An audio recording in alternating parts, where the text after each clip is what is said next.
Welcome views, कैसे हैं आप।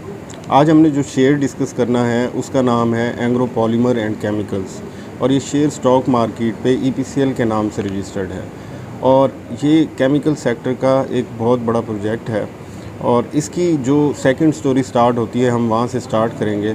लेकिन उससे पहले हम ये देख लेते हैं कि कंपनी की जो मार्केट कैप है वो 56 बिलियन रुपीस है।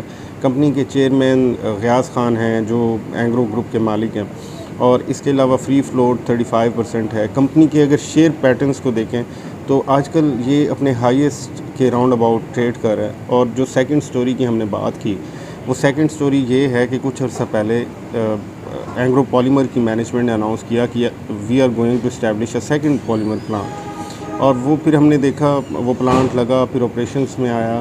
तो उसको कोई नया प्रोजेक्ट जब लगता है तो उसको ऑपरेशंस में आने में कुछ टाइम लगता है और प्रॉफिट में आने में। तो तभी different brokerage houses research reports दे सजेस्टेड कि ये 75-80 रुपीज़ तक जाएगा, लेकिन उसमें टाइम लगता है थोड़ा।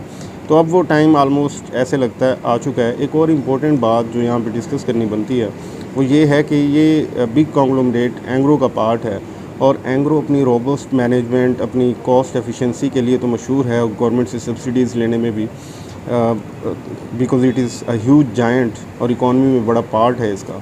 लेकिन एक और चीज़ जिसकी वजह से ये बहुत मशहूर है वो डिविडेंड चर्न आउट है, जो डिविडेंड पे करते हैं। एंग्रो के इस टाइम जितने भी प्रोजेक्ट्स चल रहे हैं उनमें तकरीबन 70-80% प्रोजेक्ट्स में बहुत अच्छे डिविडेंड्स देखते हैं, be it EFERT, be it Engro corp या ईपीसीएल भी अब उसी तरफ जा रहा है। तो सेकंड प्लांट लग चुका है और रेवेन्यूज़ अगर इस क्वार्टर के जो आउट हुए हैं वो देखें तो बहुत अच्छे रेवेन्यूज़ आ रहे हैं। और इसके अलावा 70-75 की लॉन्ग टर्म इसकी प्राइस दी गई थी, लेकिन मैं इससे एग्री नहीं करता। हर बंदे का अपना पॉइंट ऑफ व्यू हो सकता है, आई कुड बी रॉन्ग, लेकिन जो मेरी इस पे वर्क है मैं वो आपके साथ शेयर करने लगा हूँ। और लेकिन उससे पहले ये बात देखें कि ये जो इसकी डिविडेंड पे आउट होगा ये कंपनी की सारी शेयर प्राइस और सारा कुछ उसी पे बेस करेगा, क्योंकि 7 रुपीज़ अभी डिविडेंड दिया है। दैट इज़ वेरी ह्यूज अगर इसके पास क्वार्टर्स के साथ देखें।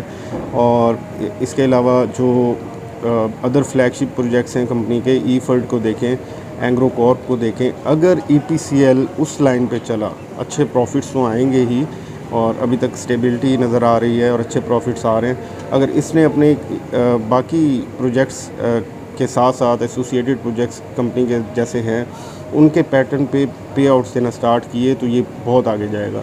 और इसमें अब हम देखते हैं कि 7 रुपीज़ अभी आया और डिविडेंड, और जो इस सेकंड क्वार्टर के रेवेन्यूज़ हैं 2021 के अभी वो 14 बिलियन रुपीज़ हैं। और आप इस बात पे गौर कीजिए कि 2020 का जो सेकंड क्वार्टर था सेम उसके साथ कंपैरिजन बनता है वो 5.8 अरब थे और अभी 14 है, 14, डबल ट्रिपल के से थोड़ा सा कम है, ट्रिपल के करीब। और लास्ट ईयर सेम क्वार्टर में जो अर्निंग पर शेयर थी वो 0.01 थी और अभी 3.46 है। तो ये तो कई 100 गुना बढ़ गई है।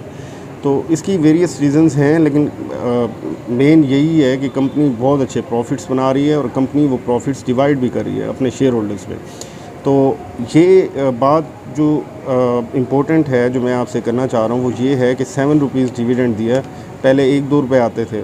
तो अगर आगे क्वार्टर्स में भी ऐसे ही रेवेन्यूज़ आते रहे जो कि आएंगे, हम होप कर सकते हैं ऐसे ही प्रॉफिट्स आते रहे और ऐसे ही डिविडेंड आता रहा तो ये शेयर बहुत आगे जा सकता है।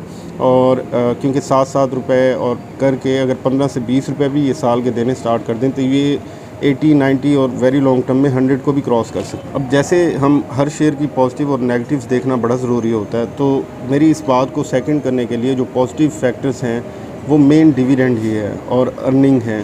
तो प्रॉफिट्स में जैसे हमने देखा कंपनी की robust management, cost efficiency, cost control जैसे अदर प्रोजेक्ट्स में, इसके अलावा केमिकल का बूम भी जैसे हम देख रहे हैं डिफरेंट अदर कंपनीज़ भी दे आर मेकिंग गुड।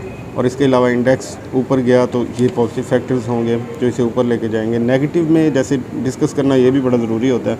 अगर डिविडेंड हमारी एक्सपेक्टेशन से कम दिया फिर हम इस शेयर को करंट रेंज बाउंड देख सकते हैं, थोड़ा नीचे भी देख सकते हैं। और प्रॉफिटेबिलिटी कम हो गई डिफरेंट अनयूजुअल सर्कमस्टांसिस की वजह से, जैसे हमने सप्लाई चेन डिस्ट्रप्शन हो सकते हैं, जैसे हमने वो एक्साइड बैटरी में देखा और लोटे केमिकल्स का किसी हद तक देखा, लेकिन अब तो लोटे का क्योंकि जो चीज़ वो बनाते हैं वो टेक्सटाइल सेक्टर की वो केमिकल इनपुट है, तो टेक्सटाइल का बूम है तो उसका भी बूम है। उनके इंडेक्स की करेक्शन में फिर कुछ ना कुछ हिट होता है, आल्दो स्टेबल शेयर्स में कम हिट होता है, लेकिन कुछ ना कुछ फैक्टर होता है। तो ये आज की वीडियो थी। Thank you very much.